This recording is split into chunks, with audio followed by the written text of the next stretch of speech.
One of the things that I think is really interesting from the chapter is where Cloud says, spread fear around. And it almost, it's like that's such a counterintuitive point. What do you mean spread fear around? Fear's a bad thing. Well, no, not necessarily.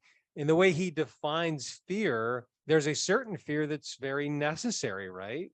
I mean, like if you were to walk across the street, the fear of getting run over by a bus in a busy downtown intersection is a really good thing because it keeps you alive, And so he defines spread it around. Yeah. So like in that sense, an awareness of the brutal facts of reality, which is such a great definition, right? There are brutal facts of reality for all of us in life. And if we don't work in harmony with the laws of nature, and nature's God, which defines reality, we're going to pay a price for that. Think about it in a business context. What are some of the brutal facts of reality? Well, there are other businesses creating the same products as mine that are trying to win the business that I'm trying to win.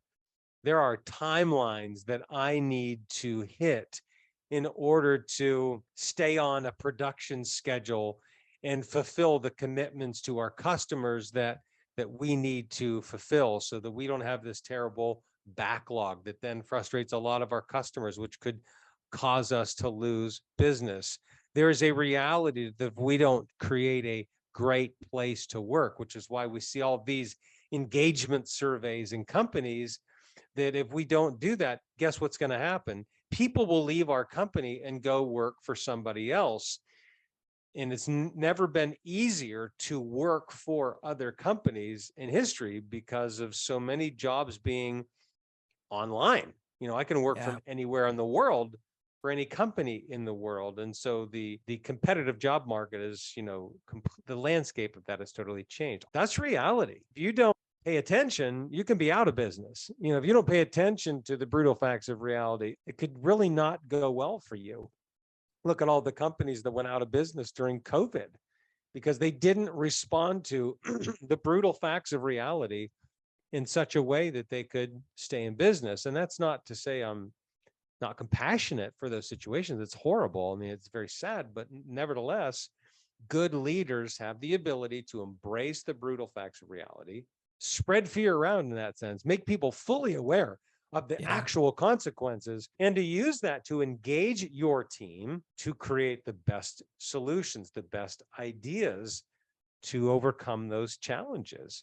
I think one of the things about flow that, going back to that analogy, to me, that is so interesting is that tension point, right? Between the challenge of something and my skill level. Well, that's stress. And that's tension right there. That's stress. That's fear. Think of it like strengthening a muscle. If it's going to grow, it's got to be placed under stress. If I'm going to do my best work, if I'm going to be actually in flow, I have to be appropriately challenged. Right? If I'm not, I'm going to be bored. If I'm bored, I'm not going to do my best work. How can we do that? Well, by sharing the real world consequences with your team, not just holding them, tight to your own chest, but making everybody fully aware of what you're faced with, creating that awareness and let people in on more of the potential real consequences that a team or business faces, I think is a great way to engage the team together, to rally the team to come up with the best plans and ideas to overcome those challenges. Because people need to be challenged in order to do their best work. Without that, they're not going to do good work. Bored people don't do their best work.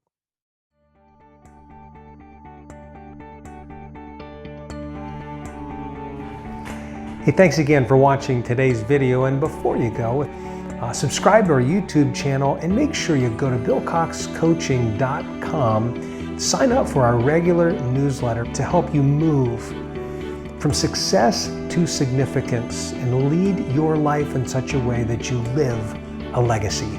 Have a great day.